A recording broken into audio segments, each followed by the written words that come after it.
Hola, buenas tardes. Lo veo a José Manuel.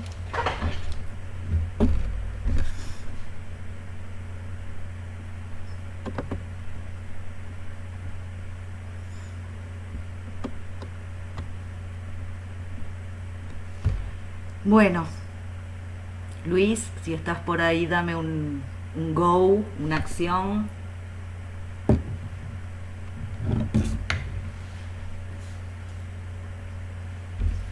No veo nada.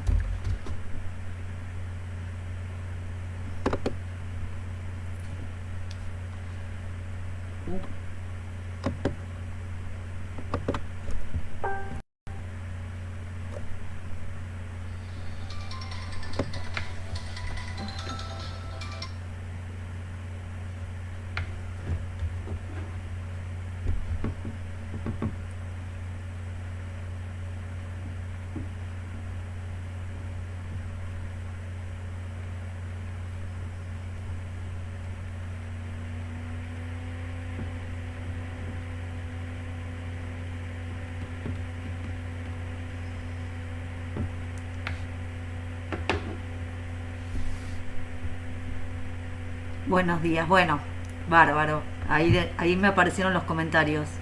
Bueno, espero que puedan disculpar las torpezas propias de estas nuevas maneras de comunicarnos. Luis Medal, podemos comenzar. ¿Ustedes se ven los comentarios que hacen entre ustedes? Es decir, si alguien me hace una pregunta, ¿el resto la puede ver? O tengo... ¡Ay! Me aparecen un montón de carteles. No sé cómo sacar los carteles.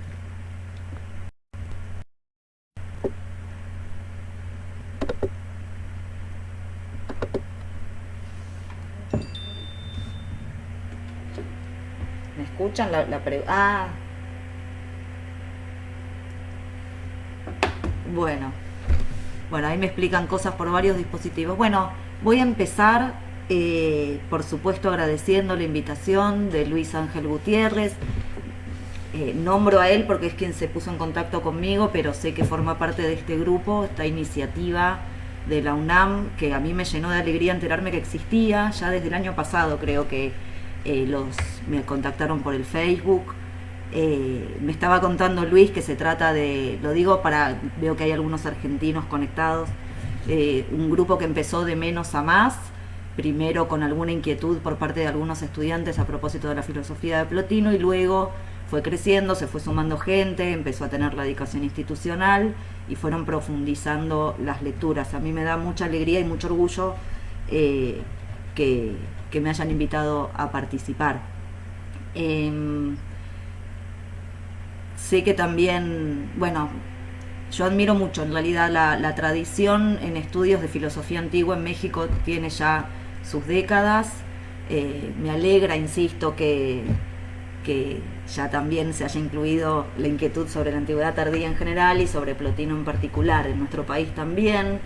Un poco en nuestro país impulsado por la profesora Santa Cruz, hace algunos años empezó a sembrar esta inquietud a propósito de la antigüedad tardía o de la tradición platónica.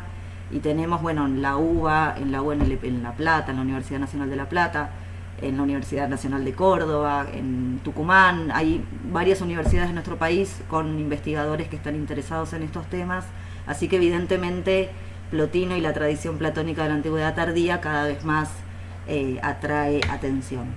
Bueno, respecto de mi presentación, perdón si estoy dubitativa, pero me aparecen carteles todo el tiempo al costado y es raro.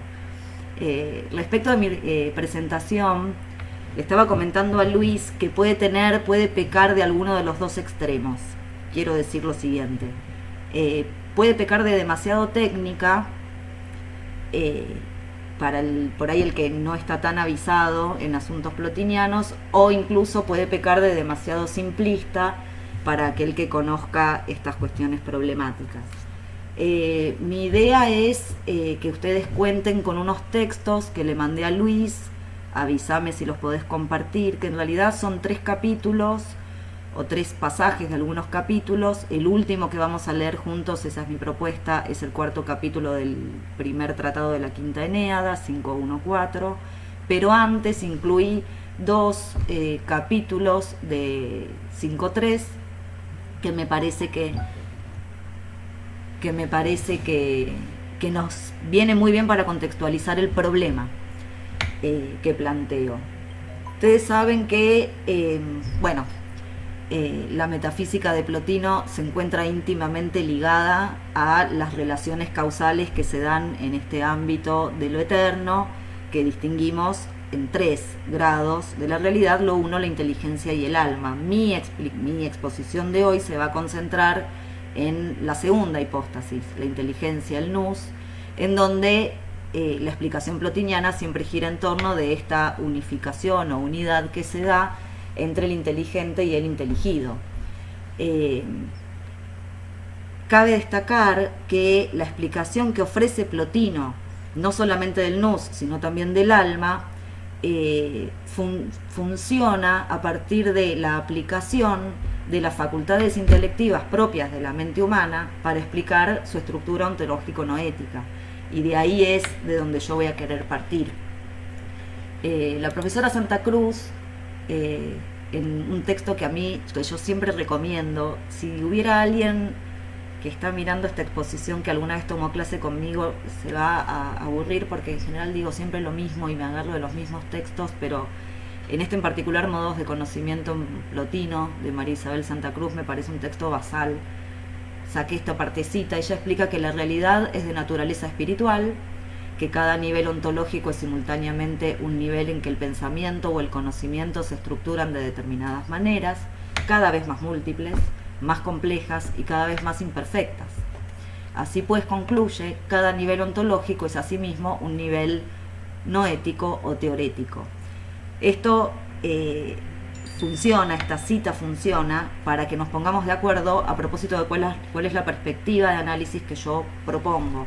Es decir, si bien obviamente la lectura plotiniana nunca escapa de lo metafísico, de las reflexiones o cuestionamientos ontológicos, la nociología no puede, o el vocabulario o el análisis de corte nociológico no se puede, para mí, dejar a un lado, por el propio principio intelectual que Plotino propone.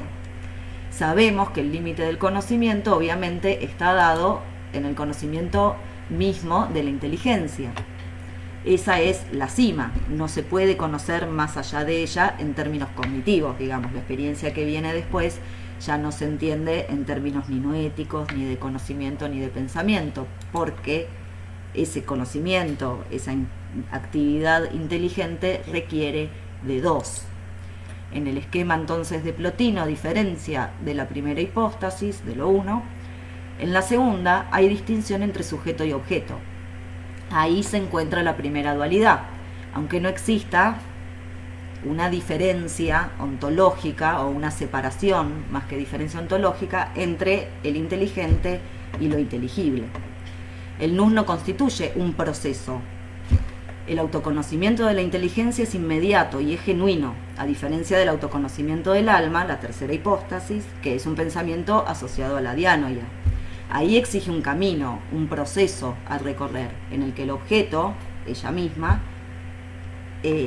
debe ser reencontrado, como afirma, de nuevo traigo a María Isabel Santa Cruz, y cito, dice: en la inteligencia se verifica el autoconocimiento, que es verdadero conocimiento, que en el alma se da un autoconocimiento de segundo rango, al que podríamos denominar infraautoconocimiento, y en el nivel de lo uno cabría hablar de un supraautoconocimiento. Fin de cita. En este sentido, el ascenso y descenso cognitivo, que es equivalente, según lo que presenté al comienzo, al metafísico, el ascenso y descenso metafísico, deben ser simultáneos, o en términos de Santa Cruz, a propósito de los aspectos morales, ella está hablando ahí del camino que tiene que recorrer el alma, dice: el camino de ascenso del alma consiste en cierto modo en rehacer en sentido inverso el proceso que la realidad en su conjunto cumple al proceder.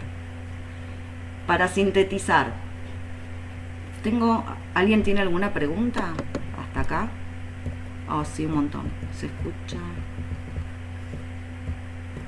Bueno. ¿Tienen los textos, Luis? Igual me falta un poquito para empezar a leer porque sigo introduciendo. Hasta acá lo que ofrecí es una explicitación de cuál es la lectura que yo propongo, que siempre con esa doble mirada metafísica y nociológica.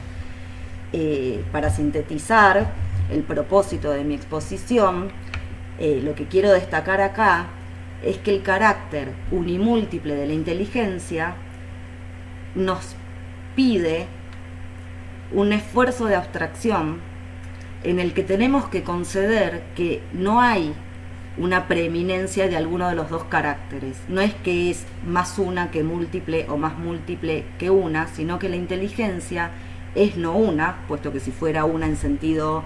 Ah, perfecto, lo están siguiendo. No es que decir que, pues si fuera una en sentido absoluto sería lo uno, y no pensaría, no tendría esta impronta cognitiva. Ahora bien, el hecho de que sea múltiple se explica y se entiende a propósito de ser, en efecto, un principio intelectual. Su carácter no ético no es una característica adicional a su definición, sino que su definición sustancial consiste en ser un nous, ser una inteligencia. De hecho, en un pasaje que espero que podamos leer juntos, la inteligencia aparece en rigor ya como dos o como tres, porque podemos distinguir ahí la inteligencia, el que intelige y el inteligible. Dicho de otro modo, el sujeto inteligente, el objeto inteligible y la intelección. Es por eso entonces que es múltiple. Su multiplicidad se explica, por tanto, en el hecho de que ella misma sea inteligencia. Pero no debemos olvidar, y en esto es donde quiero hacer yo algún hincapié, en que es una. Y no es una en un sentido menor. Es tan una como múltiple. Es cierto, como advertíamos recién, no es una como es lo uno. Pero dentro de las cosas que existen, dentro de las cosas que son, dentro de lo que es, la inteligencia es lo más uno. El ser, en efecto, es uno.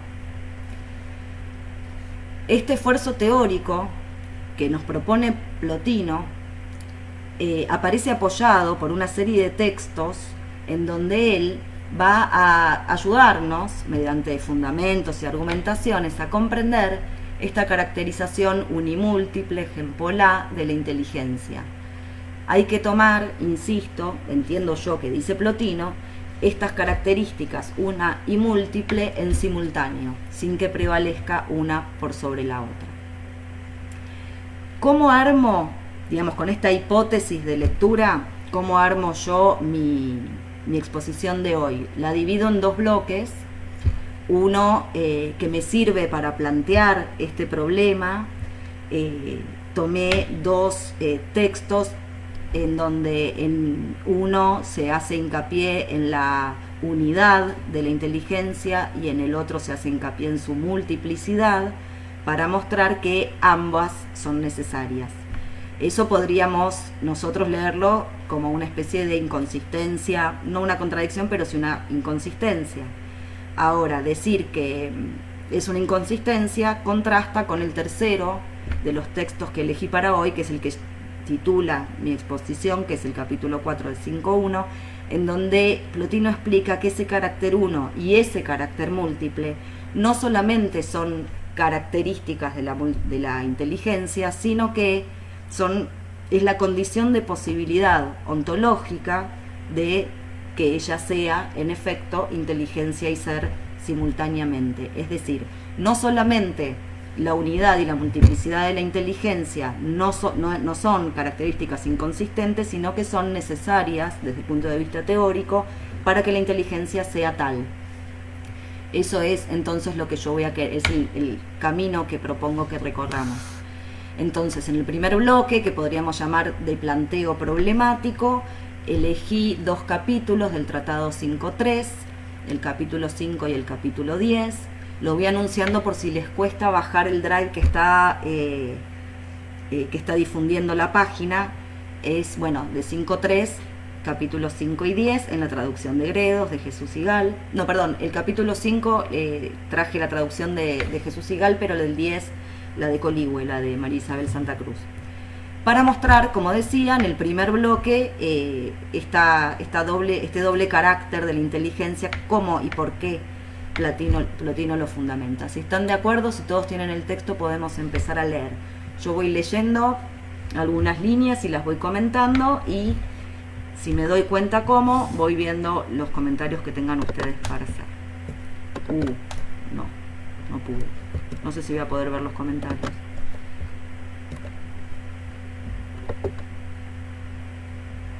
Bueno, creo que no hay ninguno.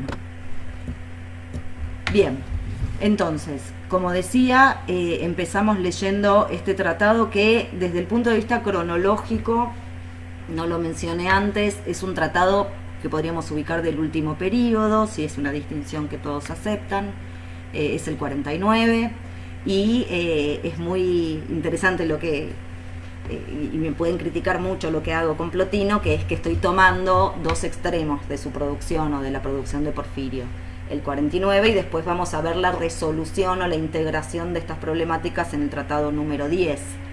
Es cierto que en rigor lo que nosotros vamos a ver en el tratado número 10, Plotino lo va a desarrollar con mucho más detalle y mucho más en el capítulo 4 del tratado 10, con mucho más detalle en los tratados sobre los géneros del ser, especialmente el 6.2. Pero me pareció que estos textos que traigo nos van a servir para contextualizar el problema, para arriesgar algún tipo de explicación a propósito de él, y me parece que es una linda puerta que queda abierta. Por supuesto, hoy no vamos a resolver nada, o al menos yo no voy a resolver nada, pero es una buena una inquietud que puede quedar abierta y que sería lindo que alguien quisiera continuar con este asunto. Lo que vamos a ver entonces en el capítulo 5 del Tratado 49, el 5.3, es el hincapié que va a hacer Plotino mediante argumentos en la identidad entre inteligencia e intelección y objeto inteligible. Voy a empezar a leer y voy comentando, espero que estén de acuerdo. Dice Plotino, él, insisto, en la traducción de Jesús Igal: ¿quiere decir que con una parte de sí misma ve otra parte de sí misma? No. De ese modo, habría una parte que ve y otra que es vista, y esto no es autovisión. Como nosotros habíamos dicho al comienzo, el autoconocimiento o la autovisión o la autocontemplación se da exclusivamente de manera absoluta en la segunda hipóstasis, en la inteligencia, por lo cual Plotino comienza al principio de este capítulo descartando que se pueda hablar de partes, que se pueda distinguir en partes a la inteligencia y que una de las partes pueda ver a la otra. Y pregunta a este posible objetor que Jesús Igal siempre distingue como si fuera un diálogo, ¿no? ¿Y qué dificultad hay en que toda su naturaleza sea homogénea, de suerte que la parte que ve no difiera en nada de la parte vista? De ese modo, al ver a aquella parte de sí que es idéntica a ella, se ve a sí misma, ya que en nada difiere la parte que ve de la parte que es vista. Y contesta: pero en primer lugar, esta división de sí mismo es absurda. ¿Qué significa? Si la primera de las opciones era que una parte se viera a otra, y eso iría en detrimento de la autovisión, de que se ve a sí misma, puesto que la otra parte no es la misma que la que está viendo, acá se arriesga una segunda posibilidad, que es que toda entera, en una especie de ejercicio de repetición, se viera a sí misma toda entera, no en partes, como si fuera el reflejo en un espejo. En ese caso dice que es absurdo, y va a explicar por qué es absurdo que eso suceda. Porque ¿cómo se dividiría? Pregunta, no al azar. ¿Y quién hará la división? ¿La parte que es idéntica con el contemplante o la que se identifica con lo contemplado? En segundo lugar, el contemplante. ¿Cómo se conocerá a sí mismo en lo contemplado, puesto que se identifica con el contemplante? No puede darse la contemplación en lo contemplado. Muy bien, al conocerse a sí mismo de ese modo, se pensará como contemplado y no como contemplante, así que no se conocerá a sí mismo del todo ni entero. ¿Por qué me interesa? Y me voy a detener unos segundos. Porque lo que está explicando Plotino acá es que la inteligencia, cuando se conoce a sí misma, debe conocerse tal como ella es. ¿Y cómo es la inteligencia? Inteligiendo. Si ella se repitiera y si pudiera objetivarse, y voy a ser redundante a propósito, un objeto de contemplación, ese objeto que se objetivó ya no está contemplando. Entonces no se está viendo a sí misma en tanto contemplante, sino que se ve objetivada. Se pierde en ese caso la noción de autovisión o de autocontemplación, porque, insisto, lo propio de la inteligencia es inteligir.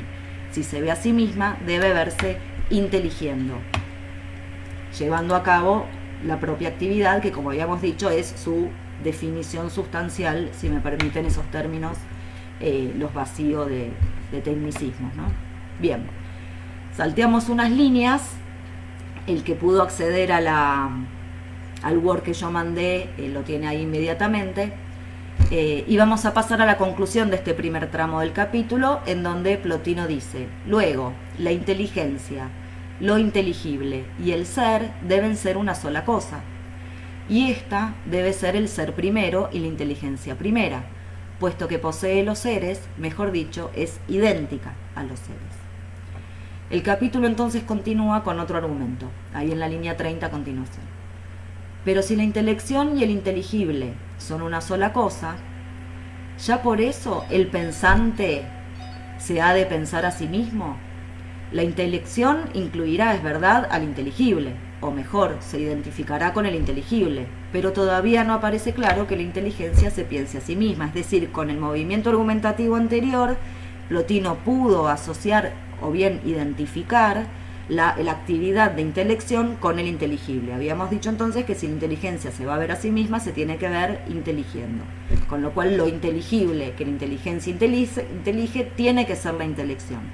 Ahora la pregunta que plantea es cómo entra en esa identificación el sujeto inteligente. Insisto, hasta ahora identificó intelección con objeto. Tiene que incluir al sujeto, la tercera pata. Pero si la intelección y el inteligible son la misma cosa, en efecto, el inteligible es un acto, ya que ciertamente no es potencia, ni es ininteligente, ni está desprovisto de vida, y su vida y su inteligencia no son tampoco algo importado al que es otra cosa, por ejemplo piedra o un ser inanimado. Síguese que el inteligible será también la sustancia primera. Acá resuena evidentemente el sofista, y también no es ocioso que yo haya elegido estos pasajes, porque el capítulo de 5.1, en el que nos vamos a detener un poco más, aparecen las nociones del sofista. En general, a mí me gusta pensar que cuando Plotino tiene que explicar la inteligencia y los contenidos de la inteligencia, suele tomar esos pasajes centrales del sofista bastante, muy en serio. Lo que digo es que la tríada que aparece en el sofista de ser, vida y pensamiento, por supuesto está auspiciando como fundamento exegético de este pasaje. Bien, continúa el texto. Si pues es acto y acto primero, el más hermoso por cierto, será intelección e intelección sustancial. Tenemos entonces la respuesta. Si el ser, el objeto inteligible, es idéntico a la inteligencia, es porque es acto de inteligir y sustancia simultáneamente. Pues también, continúa, es el más verdadero, siendo pues tal intelección y primera, y a título primario, será también la inteligencia primera. En efecto, tampoco esta inteligencia está en potencia ni es distinta de la intelección, ya que de lo contrario, su sustancialidad estaría de nuevo en potencia. Si pues es acto, si su sustancia es acto, quiere decir que es una misma y sola cosa con el acto. Ahora bien, el ser y el inteligible es una misma y sola cosa con el acto. Luego, una misma cosa será todo a la vez: inteligencia, intelección e inteligible. Fíjense que mediante un predicado común, el hecho de estar en acto, y predicado no lo digo de una manera simplemente o meramente lógica, ¿no? Una característica sustancial o esencial propia de cada uno de estos elementos que él distinguió, coincide tanto para lo inteligible como para el sujeto inteligente. Es decir, están ambos en acto y no hay dos actos, puesto que se trata de actos primeros, o es el acto primero. Por lo tanto, reitero, una misma cosa será todo a la vez: inteligencia, intelección e inteligible. Si pues, concluye, la intelección de la inteligencia es el inteligible y el inteligible es la inteligencia, síguese que la inteligencia se pensará a sí misma.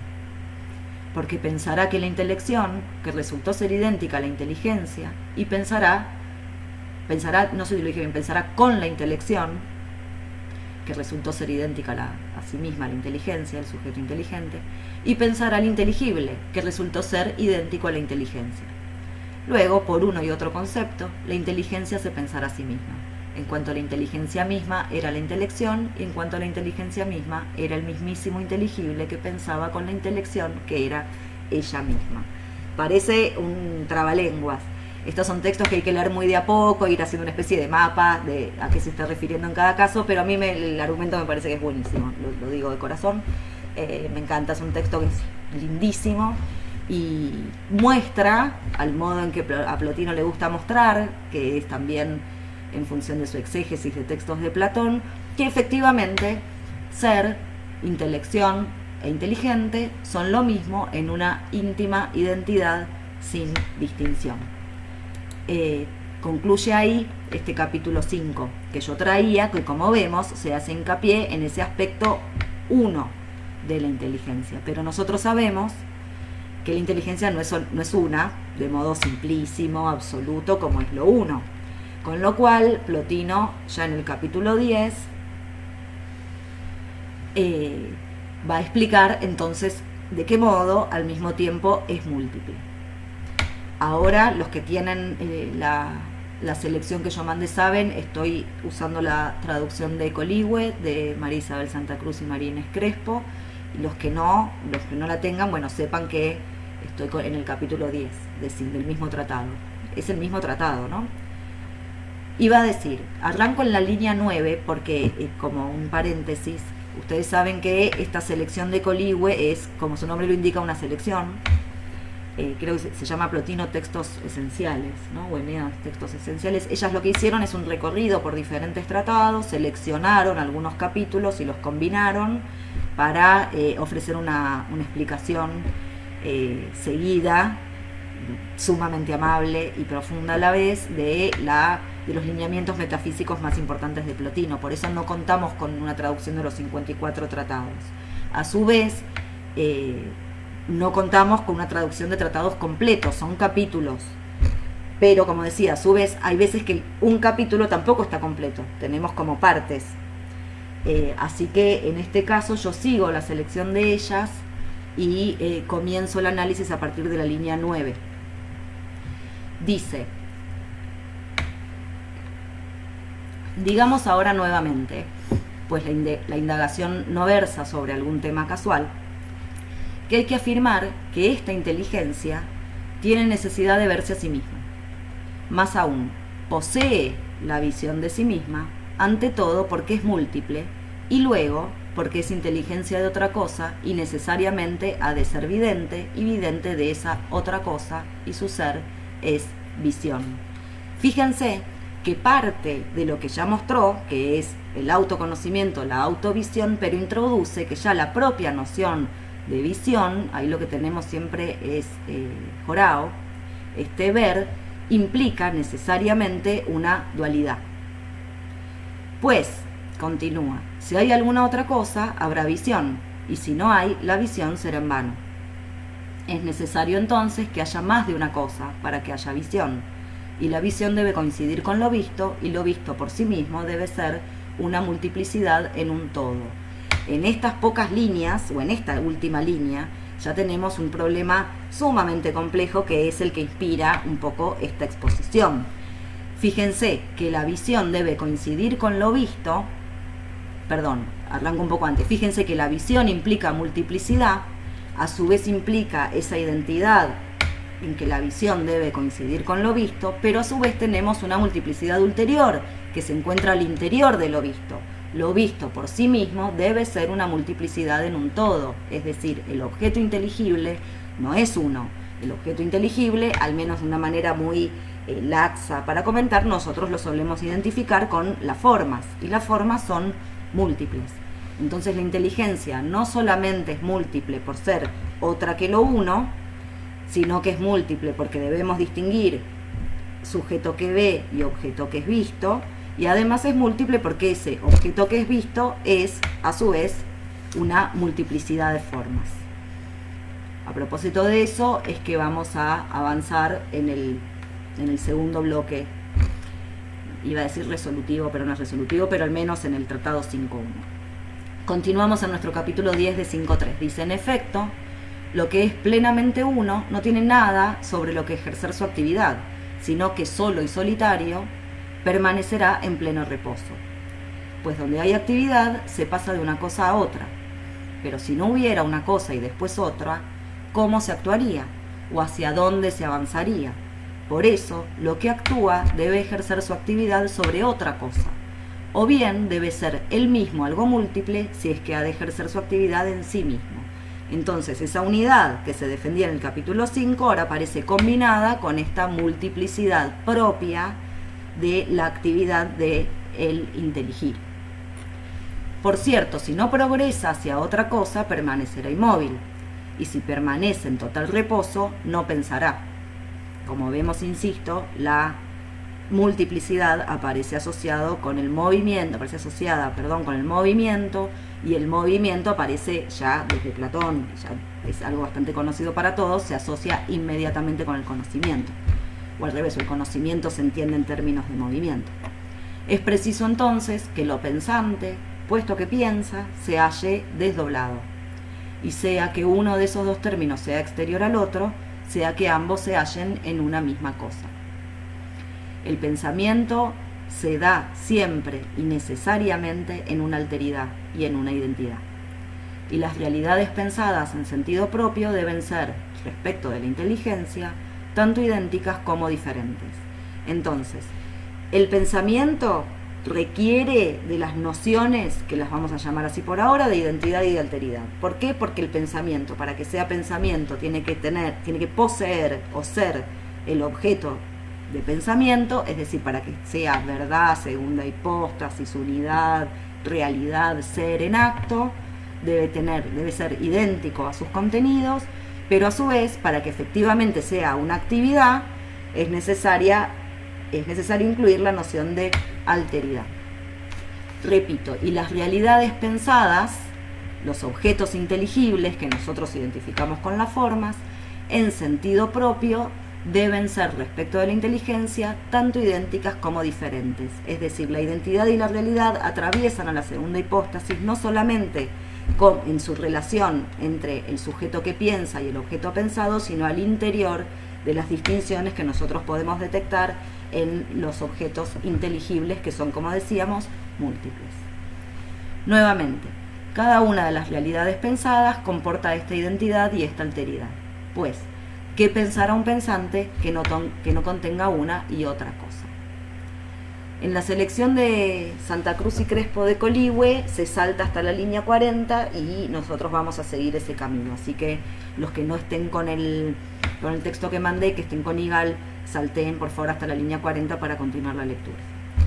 Dice Plotino: es necesario, por lo tanto, que lo pensante aprenda una cosa diferente de otra, y que lo pensado, puesto que es objeto de aprehensión del pensamiento, sea variado.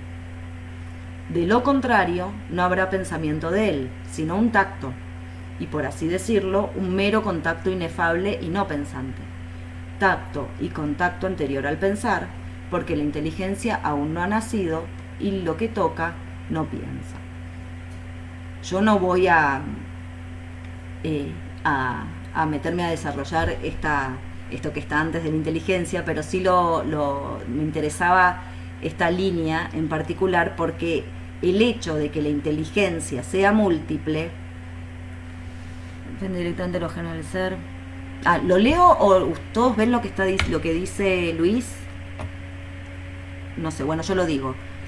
Dice Luis: Aquí Plotino depende directamente de los géneros del ser expuesto en el Sofista de Platón, para justificar y explicar la naturaleza de la segunda hipóstasis. Exactamente, es ahí a donde quiero llegar. De hecho, en el primero de los capítulos que leímos juntos, de 5.3, veíamos que resonaba ahí la tríada ser, vida y pensamiento, con lo cual el análisis que yo propongo parte ya de una lectura del Sofista y va a culminar en este texto que yo traigo como resolutivo o como sintético a propósito de este problema de la unidad y la multiplicidad que muestro en nuestros primeros 2 capítulos. Ese texto que digo sintético se vale por supuesto de los 5 géneros y ahí es hacia donde vamos perfectamente. Bien, decía entonces que esta inclusión o esta alusión a aquello que no es pensante pero genera, y esta relación con el tacto y demás, evidentemente refiriéndose a lo uno, no va a ser el objeto de nuestra exposición, pero sí me interesaba este contraste que hace que necesariamente la inteligencia tenga que ser concebida como no una. De ningún modo la inteligencia puede ser una al modo que es lo uno. Eso creo que está claro, a pesar de haber leído ese capítulo 5 recién de 5.3. Quiero destacar también que los argumentos a favor de la unidad de la inteligencia en absoluto pueden ser utilizados a favor de la unidad de lo uno. Cuando Plotino explica del modo en que puede la unidad de lo uno, no se vale de estos argumentos. Son unidades diferentes, son unidades distintas. Ahora, no por eso nosotros tenemos que decir que entonces la inteligencia es solamente múltiple. La inteligencia es una y múltiple. ¿De qué manera es una? De una manera multiplicada. ¿Y de qué manera es múltiple? De una manera unificada. Son 2 caracteres de la inteligencia que no solamente no pueden ser distinguidos ni jerarquizados, no es que primero es una, después múltiple, primero múltiple, después una, sino que son elementos constitutivos de la inteligencia, forman parte de la definición. Si no fuera una de las dos, no sería inteligencia, y eso es lo que va a argumentar Plotino en el siguiente texto que vamos a leer juntos, basándose, como decía Luis, en los 5 géneros del Sofista de Platón. Vamos a terminar este capítulo, el 10, con la conclusión. Dice, estoy en la línea 45. Lo pensante no debe permanecer él mismo simple, y más aún en tanto se piense a sí mismo. Lo uno que no piensa, sí, permanece él mismo simple, y no se piensa a sí mismo. En efecto, se escindirá, lo pensante, a sí mismo en 2, aun cuando ofrezca una comprensión que es silencio. Y además, tampoco necesitará, por así decirlo, ocuparse afanosamente de sí mismo, pues ¿qué podría aprender al pensar? En efecto, antes del pensar le pertenece ya lo que él es. Porque además el conocimiento es una especie de anhelo, y por así decirlo, un descubrimiento de quien ha buscado. Así pues, lo que es totalmente diferente permanece vuelto hacia sí mismo y nada busca sobre sí mismo, mientras que aquello que se despliega a sí mismo tendrá también que ser múltiple.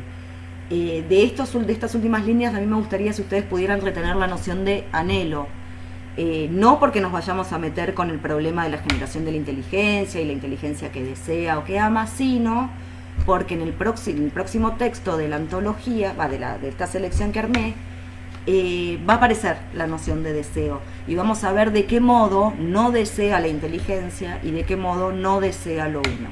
Tengo una pregunta de Sant Sophie Alvarado. Te dice, ¿existe una diferencia entre intelecto y la inteligencia? Eso sí, y no es para nada inadecuada.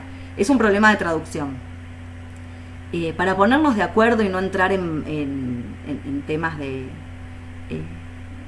los digamos, no estar en contra de ningún traductor, yo diría que cuando hablamos yo voy a tratar de distinguir a partir de ahora, cuando me estoy refiriendo al sujeto que intelige, voy a decir inteligente o intelecto, el intelecto que intelige. Cuando me voy a referir a la actividad de intelección, voy a usar inteligencia. Y cuando me voy a referir al objeto que es inteligido por ese intelecto, me voy a referir al inteligible. Si ven que sigue siendo confusa los términos que uso, por favor me avisan. En griego intelecto suele ser nous e inteligencia suele ser noesis. Plotino igual es bastante, o Porfirio es bastante, digamos, no es tan taxativo en usar uno y el otro, pero en los términos ahora de que puedan entender esta distinción en tres al interior de la segunda hipóstasis, vamos a decir inteligente o intelecto, sujeto inteligente o intelecto, inteligencia o intelección y objeto inteligible o forma, o como fuera. Bueno, espero haber sido claro. Bien, este último pasaje entonces, complejo, del que me estoy salteando todos los problemas, establece la multiplicidad de la inteligencia por el hecho de ser generada, porque es no una, porque es generada por algo que sí es uno, y por el hecho de pensar. No nos vamos a meter, insisto, con lo que pasa antes de la generación de la inteligencia. Nosotros hoy estamos tratando de dilucidar un poco la constitución ontológica de esto que ya es en acto. Lo que me interesa entonces es que en este capítulo intervienen las nociones de identidad y de alteridad que atraviesan a la segunda hipóstasis en los diferentes sentidos que nosotros señalamos. Les pido entonces que retengan esta presentación porque tiene una relación directa con los contenidos de la inteligencia, entendidos, como decía Luis, como los géneros del ser, en el próximo textito en el que sí me voy a detener un poco más. Si alguien tiene una pregunta, ahora es un buen momento porque hemos ya planteado el problema, según entiendo, ¿no? ¿Se entiende cuál es el problema? Me gustaría un sí, un algo. O si hay gente que se quiere morir, también me avisas también. El problema entonces decía queda planteado. La segunda hipóstasis es una, como insistió en el capítulo 5, y es múltiple, como insiste en el capítulo 10. En rigor, ¿es un problema? No, no es un problema. Es una caracterización necesaria desde el punto de vista teórico, y eso es lo que yo quiero mostrar con la lectura del capítulo 4 del Tratado 5.1.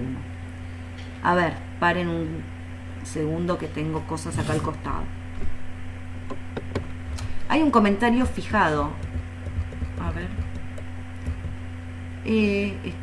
Hay un archivo. Alguien está diciendo... ¿De qué cosa? ¿Está completa? Hay un archivo donde solo está el estudio introductorio, pero no la selección. ¿De qué me hablas, Luis? Hay un archivo... Bueno, ¿no me puede hacer pling o algún sonidito cuando me hacen una pregunta? Porque yo no me doy cuenta. Entonces, por ahí esto es un comentario que hiciste, Luis, hace un rato y pasó.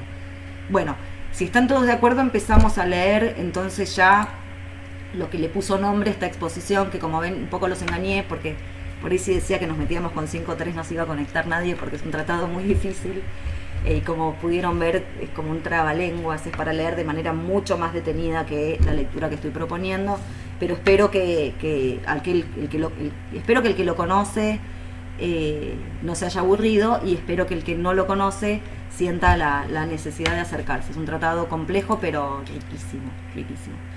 Pasamos entonces ahora sí a 5.1, es el tratado con el que Porfirio decidió abrir su Eneda Quinta. Es un tratado famoso, es de los más famosos. El título es acerca de las tres hipóstasis principales, o acerca de las tres hipóstasis que son principio. Voy a muy brevemente decir dos palabras respecto del tratado en su conjunto para ubicarnos y contextualizar el capítulo 4, que es el que vamos a leer. Lo que hace Plotino en 5.1 es explicar, o bueno, lo que haría sería explicar el modo en que el alma debe retornar a su principio. Y para ello tiene que exponer en orden ascendente los tres principios de la realidad: el alma, la inteligencia y lo uno. Es decir, el orden de la exposición de los 12 capítulos que componen este tratado, tenemos una continuidad entre el alma, la inteligencia y lo uno. Más o menos igual esto. Después el que lo lea me lo puede discutir y yo tendría que decir que es discutible, pero hagamos como que es así, como para ubicarnos para aquellos que no lo tengan presente. En los dos capítulos primeros, en el 1 y en el 2, de 5.1, Plotino habla del alma individual y del alma hipóstasis. En el 3 habla de la necesidad de que el alma proceda desde la inteligencia y que sea su imagen, es decir, la necesidad lógica, la necesidad teórica, ¿no? De que debe proceder de la inteligencia. En el capítulo 4, que es el que vamos a leer nosotros, se caracteriza la inteligencia, que es el ámbito de la eternidad y del ser. Plotino ubica en este nivel de la inteligencia la tríada, ser, vida y pensamiento, que nosotros vimos anticipado en el capítulo 5 de 5.3, y además aparecen los géneros supremos del sofista: ser, movimiento, reposo, mismo y otro, o identidad y alteridad, a los que considera principios constitutivos del ser y del pensar. El capítulo 5 comienza afirmando que la inteligencia es múltiple y por tanto debe haber una unidad anterior. Aquí, bueno, es un capítulo complejo, aparece la diada indefinida. Bueno, también es un capítulo que tiene resulta muy atractivo.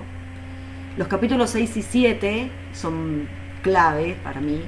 Se ocupan de la generación de la inteligencia. Ahí hay argumentos que apuntan a la permanencia de lo uno y al modo de generación. Cómo es que, manteniéndose de sí mismo, genera.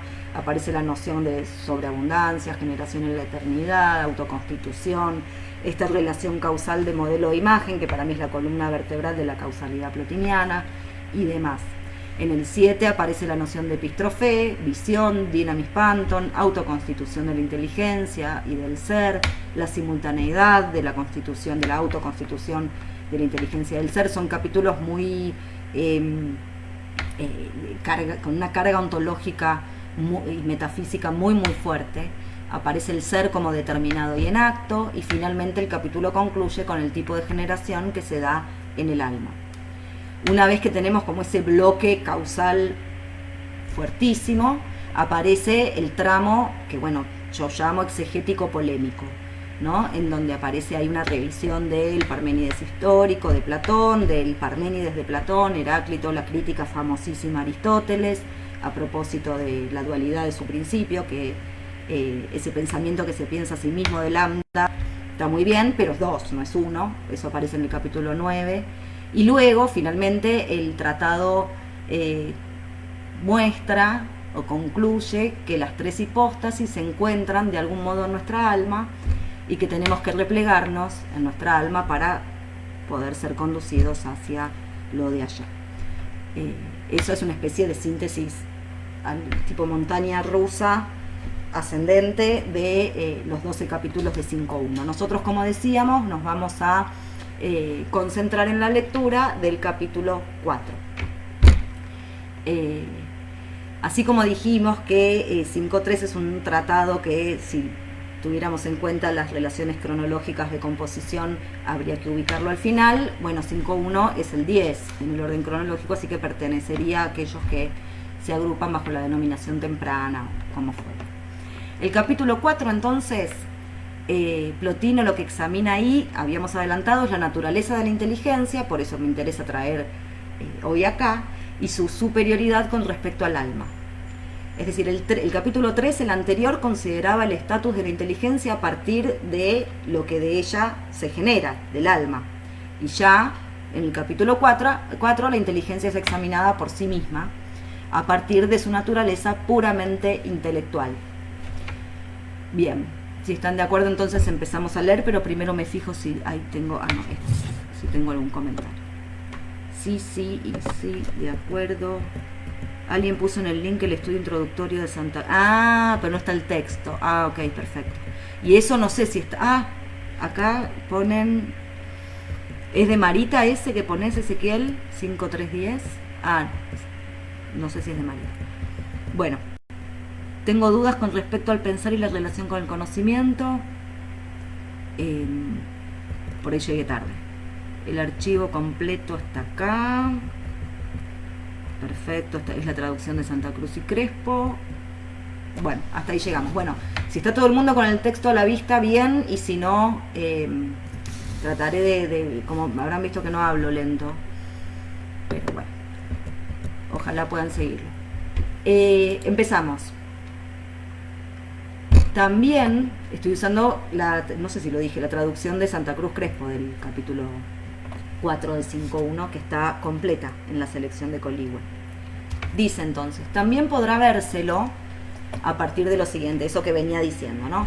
¿Saben algo que no dije, pero me parece que todo el mundo, la división en capítulos no corre por cuenta de Porfirio, sino que se supone que corre por cuenta de Ficino? Entonces muchas veces un capítulo empieza, bueno, obviamente teniendo en cuenta lo que se venía diciendo, no es que, y a veces son medio toscos, ¿no? Por ahí no sé si les pasa, que el capítulo no necesita un párrafo más o un párrafo desde antes. Bueno, esto empieza en medias res porque viene del capítulo anterior. También podría vérselo a partir de lo siguiente. Si alguien admira este universo sensible, mirando su grandeza, su belleza, el orden de su movimiento eterno y los dioses que están en él, unos visibles y otros incluso no manifiestos, y las divinidades y todos los animales y plantas, una vez remontado a su modelo y a lo más verdadero, tendrá que ver allí todos los inteligibles, que son en él eternos, en su propia comprensión y vida, y será que de ellos es guía la inteligencia sin mezcla y una inmensa sabiduría y la vida que es verdaderamente tal bajo el reinado de Cronos, un dios que es saciedad e inteligencia.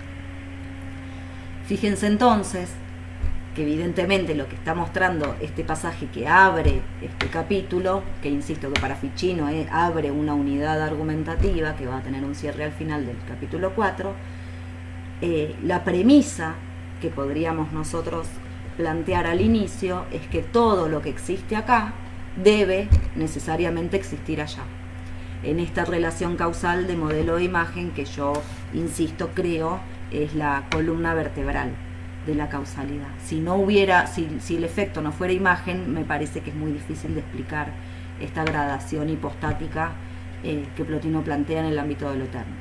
Si hay grandeza, si hay belleza, si hay vida, es porque en la inteligencia está el modelo, el arquetipo de la belleza, de la vida, de la grandeza. Esos arquetipos son las formas inteligibles y verdaderas. Nosotros ya sabemos que ahí es donde se encuentra la verdad. Ya empieza a resonar acá el sofista, el pasaje ese 246, tan famoso, en donde Platón asegura que en lo inteligible hay vida y entendimiento y pensamiento. Dice ahí, Plotino dice entendimiento, pero ahí está Frónesis en sofista. Pero bueno, esa tríada, ser vida y pensamiento, que aparecía en el capítulo 5 de 5.3, vuelve acá, aunque sea un tratado anterior, en términos expositivos, permítanme hablar así, como si eso hubiera sido, como si esto fuera posterior. Estoy haciendo con Plotino lo que Plotino hace con Platón, ¿no? Ir tomando como momentos aislados y dice, ya Platón dijo. Bueno, yo tomé estos tres pasajes y los combino de la manera que me conviene para convencerlos de que está muy bien que la inteligencia sea una y múltiple, si no se cae todo. Bueno, entonces, decíamos que en esta premisa inicial tenemos dos cuestiones a señalar. Una, que la causalidad se da en términos de modelo e imagen. Todo lo que vemos acá tiene que estar de manera arquetípica allá, y por allá está aludiendo a la inteligencia, al nous, a la verdad, no a lo uno. Acá la causalidad está a partir de la inteligencia. Y se vale entonces de esta lectura de la tríada ser, vida y pensamiento del sofista. Seguimos. En efecto, sigue Plotino, abarca en sí mismo todo lo inmortal, toda inteligencia, todo Dios, toda alma, que permanecen en eterno reposo. ¿Por qué entonces trataría de cambiar si también se halla? ¿A dónde trataría de trasladarse si tiene todo en sí mismo? Ni tampoco tratará de aumentar, dado que es lo más perfecto. Es por eso que todo lo que está en él es perfecto, para que él sea plenamente perfecto al no tener nada que no sea tal, pues no tiene en sí mismo nada que no piense. La inteligencia, entonces, es completa, es perfecta, no le falta nada. Contiene en sí misma como modelo todo cuanto es imagen en lo sensible. Su actividad, su vida, su intelección, es decir, el hecho de que intelija, no implica cambio, sino que, como ya sabemos, en tanto modelo es causa, y en tanto causa tiene que estar en reposo. Su reposo es tal porque es completa. ¿A dónde iría si ya lo tiene? No tiene que ir a buscar nada porque ya lo posee. ¿Cómo puede estar en reposo? Sería la misma pregunta que nos planteábamos en la combinación de los dos capítulos que leímos de 5.3. ¿Cómo puede estar en reposo si su actividad es la de pensar? Y vimos que pensar implica un movimiento e implica un otro. A esto va a apuntar Plotino a continuación. Y dice, pero la inteligencia piensa no cuando busca, sino cuando posee algo. Es decir, la inteligencia no es que piensa porque le falta, sino que piensa porque lo tiene. No es ese recorrido que lo va a explicitar que tiene que hacer el alma, ¿no? Es un conocimiento, como decíamos al comienzo, genuino, inmediato, de identificación entre sujeto y objeto, en donde nunca sucede que esa identificación no se dé.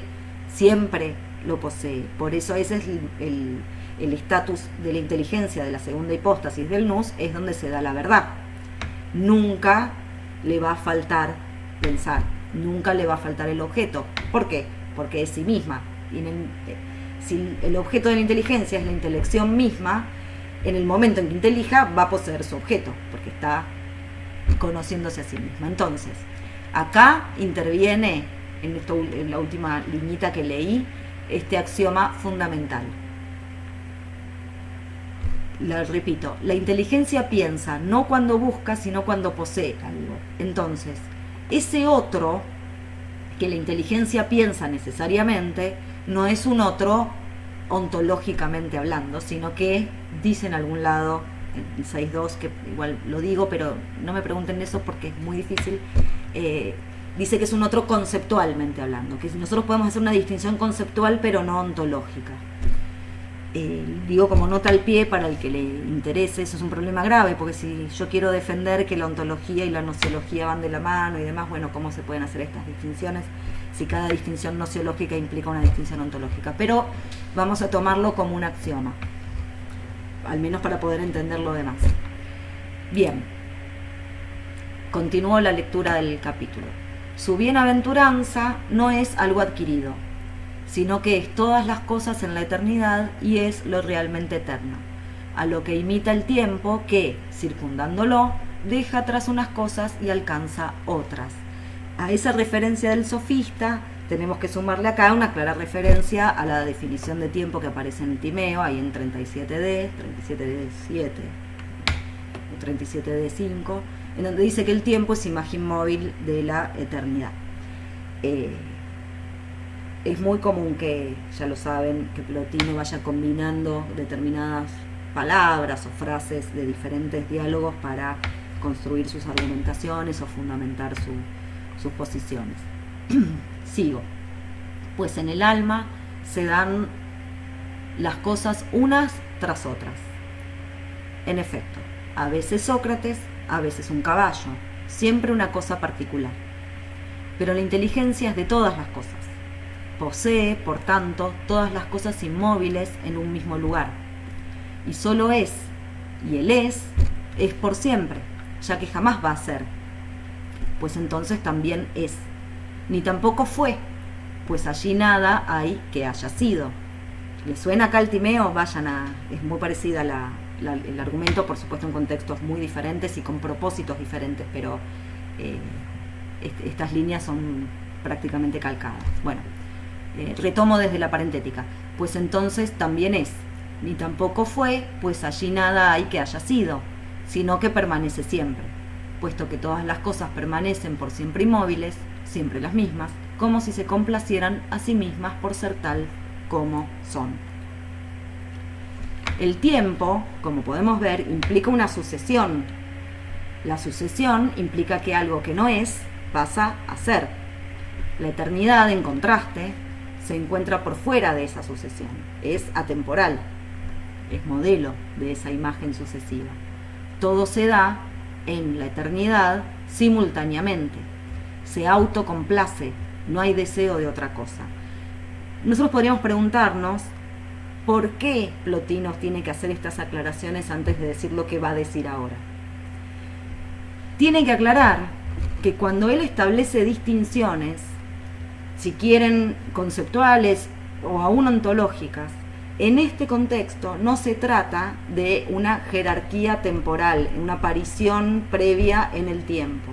No es que la inteligencia primero es una, que es lo que está explicando en este primer tramo del capítulo, y luego va a ser múltiple, que es lo que va a explicar en el segundo tramo del capítulo, sino que por fuera de la sucesión, de modo atemporal, todo se da simultáneamente. Yo creo que esta es una de esos axiomas que tenemos que tener siempre presentes a la hora de encarar alguna explicación causal de Plotino, y especialmente cuando tenemos que tratar de entender la generación de la inteligencia y del ser en términos simultáneos.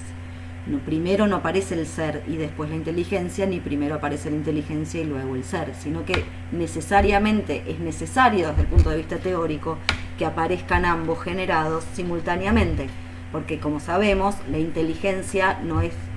Ahí me doy cuenta con la pregunta que me hicieron que estoy siendo confusa. El inteligente no es tal si no hay algo inteligible. El inteligente es tal cuando intelige. Si no tiene un inteligible no puede inteligir, por lo tanto no se puede constituir como un inteligente. Y el inteligible, del otro lado, no va a ser inteligible si nadie lo intelige. Entonces, inteligente, intelección e inteligible tienen necesariamente que ser simultáneos, porque se llenan de contenido uno a otro, en simultáneo y de manera recíproca.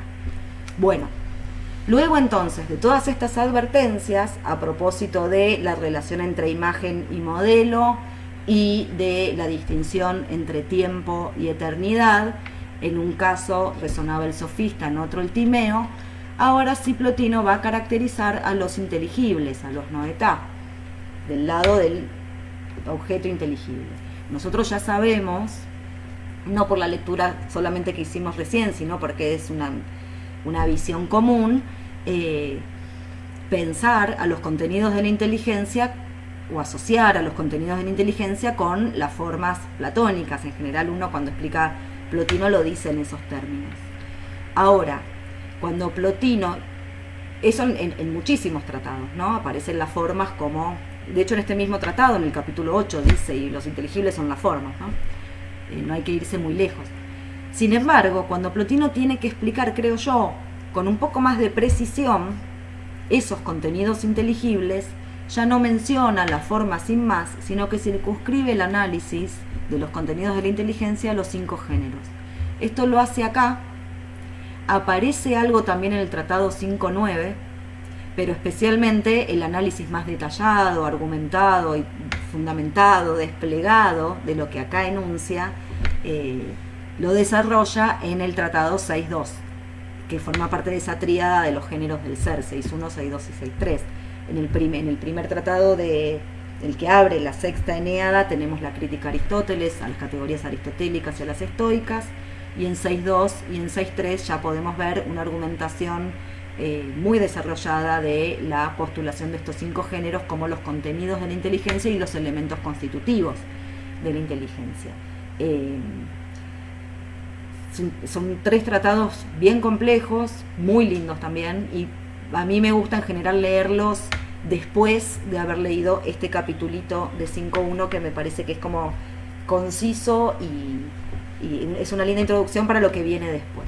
Bueno, decía entonces que luego de estas advertencias del primer tramo del capítulo, ahora Plotino iba a caracterizar a los noeta, a los inteligibles, y dice: cada uno de los inteligibles es una inteligencia y un ser, y la totalidad es la inteligencia toda y todo el ser, dando la inteligencia por el pensar existencia al ser, y dando en cambio el ser a la inteligencia en tanto es pensado el pensar y el ser.